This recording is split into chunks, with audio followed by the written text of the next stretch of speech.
No author on earth has been adapted more than Stephen King. Over 50 films, more than any writer alive or dead. And the results range from the greatest movies ever made to some of the most gloriously terrible. He is the master of fear. But here's the strange secret of King on screen. His finest adaptations are often not horror at all. This is Movie Blanket Club, and today we are counting down our picks for the top 20 best Stephen King movies ever made. Fair warning, we have placed the one film King himself openly despises very near the top, and we already know that is going to start a war. Good. Grab your blanket and let us begin. Number 20, 1408, 2007. We start with pure claustrophobic dread. John Cusack plays a cynical writer who has built a career debunking haunted hotels, a man who believes in nothing, until he checks into room 1408 of the Dolphin Hotel, and the room goes to work on him. Samuel L. Jackson is the manager who begs him not to go up, delivering one of the great get-out-of-my-hotel speeches in horror. What makes this one sing is that it is essentially a one-man show, Cusack alone in a single room that reinvents its cruelties faster than he can adapt, weaponizing his grief, his guilt, and his dead daughter against him. Adapted from one of King's leanest short stories, it understands the thing King does best, that the worst haunting is the one built specifically for you. Yes, the ending was famously reshot more than once, and you can feel that indecision. But as a showcase for a single actor, slowly coming apart at the seams, it is gripping from the moment the door clicks shut behind him. Our pick for the most claustrophobic entry, the King adaptation that proves you never needed a whole haunted house when a single haunted hotel room will do the job. Number 19, Apt Pupil, 1998. This one is nasty, and it means to be. Bryan Singer, straight off The Usual Suspects, adapted one of King's darkest novellas, the story of a bright, all-American teenage boy who discovers that his quiet, elderly neighbor is a hidden Nazi war criminal, and instead of turning him in, blackmails the old man into telling him, in loving detail, exactly what he did. Ian McKellen is magnificent and skin-crawling as the monster in the cardigan, and a young Brad Renfro matches him as the boy whose curiosity slowly curdles into something evil. There is no supernatural element here at all, and that is the entire point. This is King writing about the ordinary human appetite for cruelty, the way darkness feeds on darkness until you can no longer tell the predator from the pupil. It is a slow, uncomfortable watch, and some find its refusal of any catharsis frustrating. But that discomfort is deliberate, a story about two people quietly corrupting each other with no hero anywhere to root for. Our pick for the most disturbing non-horror entry, the King adaptation that found its monster not in a sewer or a hotel, but in a quiet, sunlit American suburb. Number 18, Salem's Lot, 1979. Long before prestige television existed, Tobe Hooper, the man behind the Texas Chainsaw Massacre, turned King's great vampire novel into a two-part TV event that terrified an entire generation of kids who were definitely not supposed to be watching. A writer returns to his small Maine hometown to find that a mysterious new resident has moved into the looming house on the hill, and one by one, his neighbors are turning pale, floating outside second-story windows and scratching softly to be let in. Its television origins do show. The pacing is patient and the effects modest. But the central vampire, Barlow, a silent, blue-skinned nightmare modeled directly on Nosferatu, remains one of the most frightening creatures King ever put on screen. And that image of a dead child drifting and tapping at the bedroom glass has haunted viewers for over 40 years. It grasps that King's real subject was never the monster, but the town. The way rot spreads quietly through the very place you thought was safe. Our pick for the most quietly terrifying classic entry, the small screen adaptation that made a whole generation afraid of their own bedroom window at night. Number 17, Creepshow, 1982. Two horror titans, one glorious film. King wrote it, George A. Romero directed it, and together they built a loving tribute to the gruesome EC horror comics of the 1950s. It is an anthology of 5 ghoulish tales, splashed in comic book color with panel borders and lurid lightning flashlighting, ranging from a vengeful rotting corpse on Father's Day to a meteor that turns a hapless farmer, played by King himself in a gleeful, hammy performance, into a mass of creeping green weeds. The anthology format means it is uneven by its very nature, some segments landing far harder than others. But the craft and the sheer fun of it are undeniable, and its blend of real scares and pitch-black comedy has made it one of the most beloved horror films of its decade. Leslie Nielsen and Ted Danson star in its cruelest chapter, a buried-alive revenge tale worthy of the comics that inspired it. It is King at his most playful, a joyful reminder that horror is allowed to be an absolute blast. Our pick for the most gleefully entertaining entry, the anthology that let two masters of the genre run wild in the same sandbox. Number 16, Pet Sematary, 1989. King has said this is the one story that scared even him, the novel he wrote and then shoved in a drawer because he was convinced he had finally gone too far.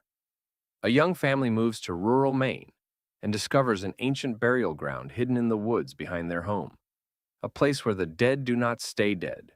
They come back, but they come back wrong. When unthinkable tragedy strikes their family, a grieving father makes the single worst decision a parent could ever make. The 1980s effects have dated, and the supporting acting is uneven. But the raw, primal horror at its core survives all of it, because this is really a film about grief, about the unbearable temptation to undo a loss, no matter the cost. And its final act remains genuinely upsetting decades later. Fred Gwynne is unforgettable as the neighbor who knows too much, and his warning that sometimes dead is better is one of King's most quoted lines for very good reason. Our pick for the most emotionally brutal entry, the film that understood the scariest monster of all is a parent who simply cannot let go. Number 15, 1922-2017. One of the quiet gems of the Netflix King revival, and a film almost nobody talks about, which is a real shame. Thomas Jane gives the performance of his career as a proud, land-hungry Nebraska farmer in the 1920s who murders his wife to keep his property, coldly enlisting his own teenage son in the crime, and then spends the rest of the film being slowly, patiently destroyed by guilt, by rats, and by the rotting consequences of what the two of them did.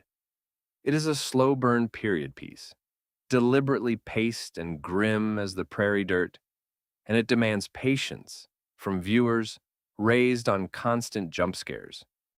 But Jane's hollowed-out, mumbling confession of a performance is mesmerizing, and the film's vision of a man consumed from the inside out by his own sin carries the weight of a Greek tragedy. This is King in his American Gothic mode, far closer to Edgar Allan Poe than to any slasher.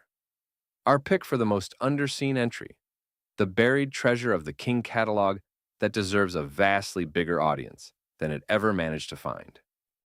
Number 14, Cujo, 1983. King has admitted he barely remembers writing the novel, but the film strips his story down to one unbearable situation: a mother and her small son, trapped in a broken-down car in the blistering summer heat, while a rabid St. Bernard, the size of a nightmare, lays siege from just outside the glass. Dee Wallace delivers a performance of pure, exhausting desperation that carries the entire film on its back. What makes Cujo work is how mundane its horror is. There is no curse and no ghost, just a sick dog and a dead battery. And somehow, that is far scarier than any monster could be. The setup takes its time, and the domestic drama of the first act tests some viewers. But once that car door will not open and the temperature keeps climbing, it becomes one of the most agonizing survival films of its entire era, minute by sweltering minute. The dog is not evil, it is sick, and that one small distinction is the whole tragedy. Our pick for the most nerve-shredding entry, the film that turned a friendly family pet and a hot afternoon into an inescapable metal tomb. Number 13, Christine, 1983. Only John Carpenter could take a premise this absurd, a haunted, jealous, murderous 1958 Plymouth Fury, and make it impossibly effortlessly cool. A bullied high school nerd buys a rusted-out wreck of a car and lovingly restores her. And as Christine gleams back to life, she begins to remake her owner too, transforming him from a shy pushover into an arrogant, possessive monster, while she hunts down anyone foolish enough to threaten their bond. Carpenter shoots the car like a movie star, all chrome and menace, and that perfect 1950s rock and roll soundtrack, and the effect of Christine repairing her own crushed body in real time is still a marvel to watch. A killer car sounds ridiculous on paper, and it is. But Carpenter and King both understood the real story running underneath it: obsession, toxic love, and the way a possession can slowly come to possess you. It is one of the most stylish King adaptations ever made. A horror film with the coolest villain who never speaks a single word. Our pick for the most effortlessly cool entry: the film that made a Detroit sedan the scariest thing on four wheels. Number 12, Dolores Claiborne, 1995. Here is proof, if you still needed it, that the very best King adaptations often have no monster in them at all. Kathy Bates, 5 years after Misery, gives an even better performance as a hard, weathered Maine housekeeper accused of murdering her wealthy employer, an accusation that forces her bitter, estranged daughter to return home and finally confront the buried truth of their brutal shared past. Jennifer Jason Leigh matches her every single step of the way. This is a mother and daughter drama and a slow unfolding mystery about domestic abuse and survival, anchored by two of the finest female performances in any King film ever made. It is talky, deliberate, and completely uninterested in scaring you. But its emotional payoff is devastating, and its most famous line, that sometimes being a bitch is all a woman has left to hold on to, lands like a hammer blow. Overlooked in its day and criminally underrated now, this is King at his most humane and grounded. Our pick for the most powerfully acted entry: the film that proved King understood ordinary human survival every bit as deeply as he understood the supernatural.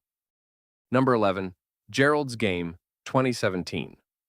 For years, this was considered one of King's completely unfilmable novels, a story that unfolds almost entirely inside one woman's head as she lies handcuffed to a bed. Then, Mike Flanagan, the finest King adapter working today, cracked it wide open.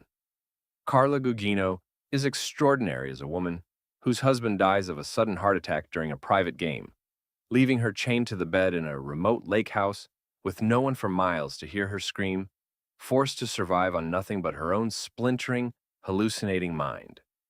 It is a masterclass in wringing tension from a single location, and Flanagan turns her memories and visions into fully realized characters that circle the bed and taunt her. Taunt. Be warned, there is one scene of body horror so intense that audiences openly report having to look away from the screen.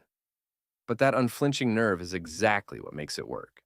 A story about a woman freeing herself, literally and psychologically, from every man who ever bound her. Our pick for the most impressively adapted entry: the impossible novel that a true craftsman turned into 90 minutes of pure, white-knuckle survival. Number 10, Dr. Sleep, 2019. Mike Flanagan again, this time handed an almost impossible task: to adapt King's own sequel to The Shining, while somehow reconciling King's beloved novel with the Kubrick film that King famously cannot stand.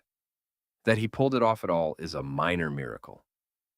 Ewan McGregor plays a grown, alcoholic Danny Torrance, still haunted by the Overlook, who must protect a young girl with a powerful shine from a roaming cult of psychic vampires who feed on gifted children like her. Rebecca Ferguson is deliciously, memorably evil as their leader, Rose the Hat.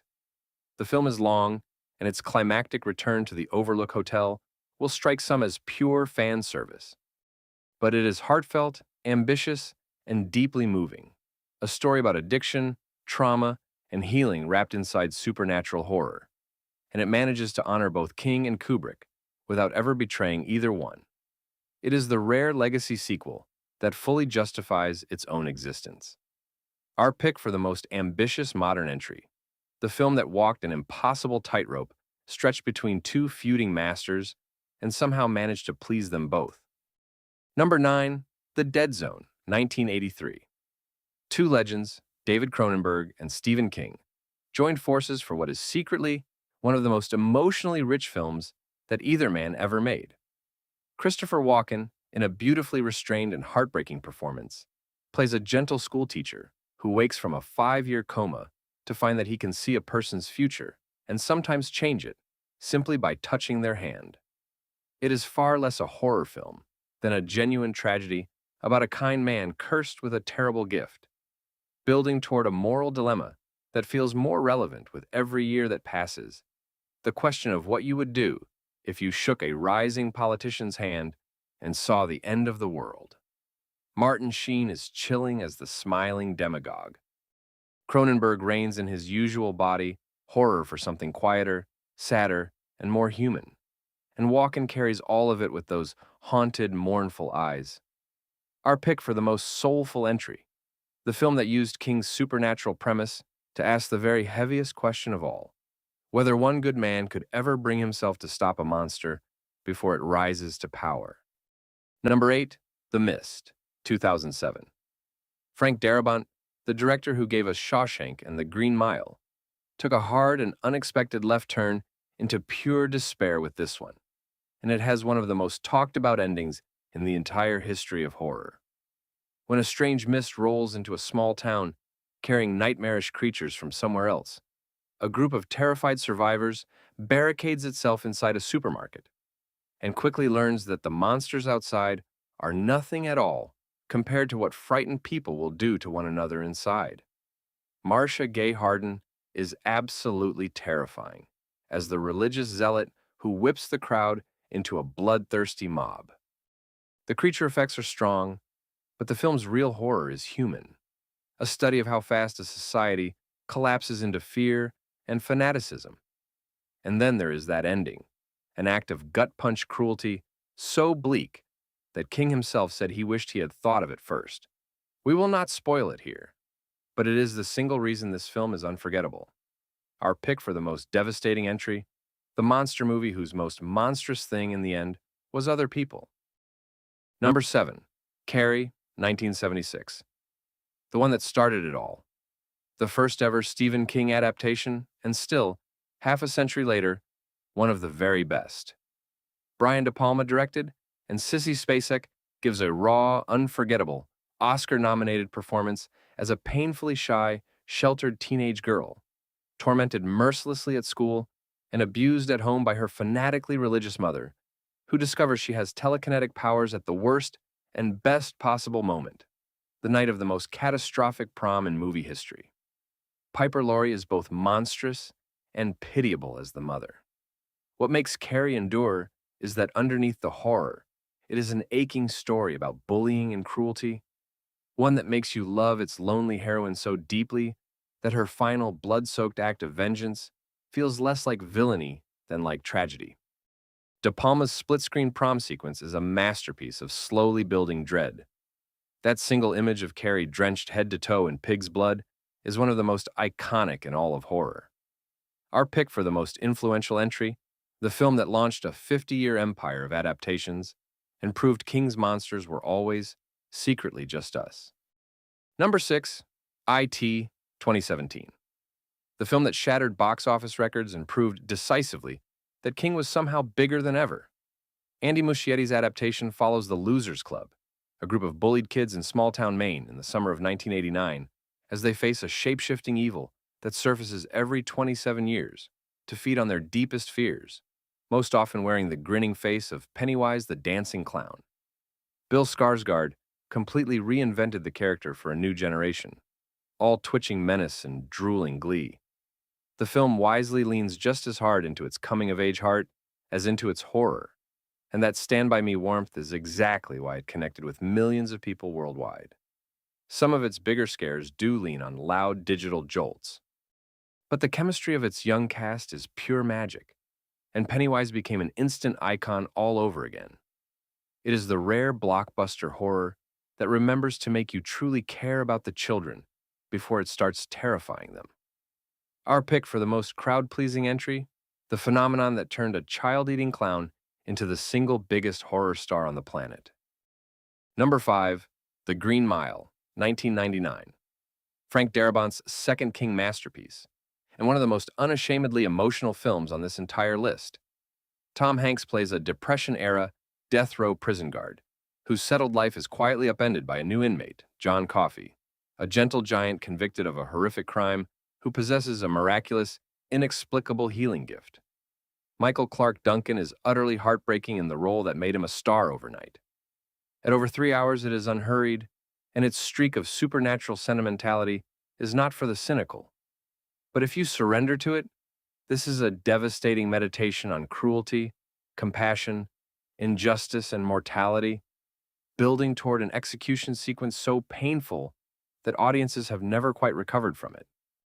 It asks what it truly costs a decent man to carry out an indecent duty, and it does not once flinch from the answer. Few films in history have ever made grown adults weep as reliably and as helplessly as this one does. Our pick for the most emotionally overwhelming entry, the prison drama that used just a touch of the supernatural to break your heart completely in two. Number 4, Stand By Me, 1986. Here's the film that changed how the entire world saw Stephen King, the one that first revealed the tender heart beating quietly under all the horror. Rob Reiner adapted King's novella The Body into a perfect coming-of-age story about 4 boys in 1950s Oregon who set off on a 2-day journey along the railroad tracks to find the body of a missing kid and come home changed forever. River Phoenix, Will Wheaton, Corey Feldman, and Jerry O'Connell give some of the most natural, lived-in child performances ever committed to film. There is no monster here, no ghost, nothing supernatural at all, just the ache of boyhood friendship and the bittersweet knowledge that these are the friends you will never quite have again. It is funny, it is wrenching, and its final line about how you never have friends later on like the ones you had when you were 12 has been breaking hearts for nearly 40 years. King himself has called it the first truly successful adaptation of his work. Our pick for the most beloved non-horror entry, the film that proved the master of fear was, all along, a master of the human heart. Number 3, Misery, 1990. The most purely terrifying film on this entire list, and the only King adaptation ever to win an Academy Award for acting. Rob Reiner incredibly directed both this and Stand By Me, showing a range almost no other filmmaker in Hollywood could match. James Caan plays a best-selling novelist who crashes his car in a blinding snowstorm and is rescued by his self-proclaimed #1 fan, a former nurse named Annie Wilkes, who nurses him back to health in her remote mountain home and then quietly refuses to ever let him leave. Kathy Bates won the Oscar for a performance that is warm, funny, childlike, and utterly monstrous, often all within the same single breath. This is a two-hander, a chamber piece of pure escalating dread, and the infamous hobbling scene remains one of the most wince-inducing moments in all of cinema. It is a horror film with no supernatural element whatsoever, just the terrifying truth that the most dangerous monster of all might be the person who loves your work the most. Our pick for the most flawlessly tense entry, the film that made every author on earth quietly afraid of their own biggest fan. Number 2, The Shining, 1980. And here it is, the choice that is going to fill our comments with fury, because we have ranked one of the most acclaimed horror films ever made at number 2, and because its own author cannot stand it. Stanley Kubrick's cold, monumental masterpiece follows Jack Torrance, a struggling writer who takes a winter caretaking job at the isolated Overlook Hotel and slowly, magnificently loses his mind. As the hotel's ghosts feed on his weakness and his own family becomes his prey, Jack Nicholson gives one of the most iconic performances in the history of film. Now here's the great debate.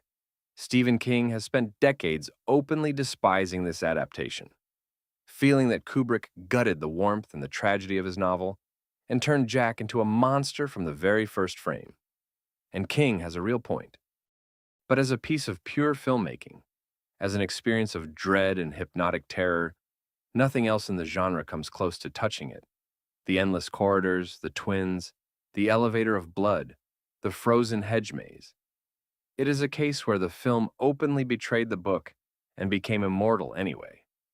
Our pick for the second greatest King film ever made, and if you think a movie its own author hates has no business standing this high, the comments are open, and we are ready for you. Number 1, The Shawshank Redemption, 1994.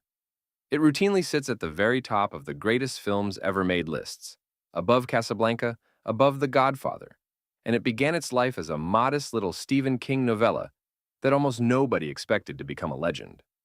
Frank Darabont adapted it, and Tim Robbins and Morgan Freeman gave us one of the most cherished stories in all of cinema. A wrongly convicted banker and the weary lifer who becomes his closest friend across 2 long decades inside the brutal stone walls of Shawshank Prison, holding on to the one thing the place can never quite take from them. It flopped in theaters and then, through cable reruns and pure word of mouth, it became perhaps the single most universally loved film ever made. Not one frame of it is horror.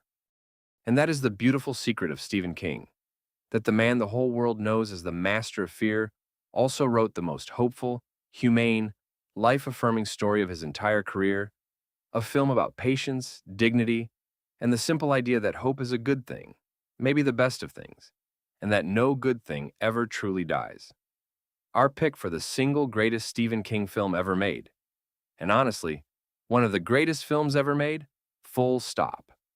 If you would crown a different king, the comments are open, but you will have a mountain to climb. So there it is, the 20 greatest Stephen King movies ever made, ranked and delivered, from a haunted hotel room to the hope-soaked walls of Shawshank. What binds them is the strangest truth about the master of horror, that his finest work was never really about the monsters at all, but about grief, friendship, cruelty, and the fragile, stubborn human heart trying to survive them. These were our picks. Now tell us how badly we ranked The Shining. Name the adaptation we shamefully left off. And if you have any of these still unseen, you have the best homework of your life waiting for you. This has been Movie Blanket Club.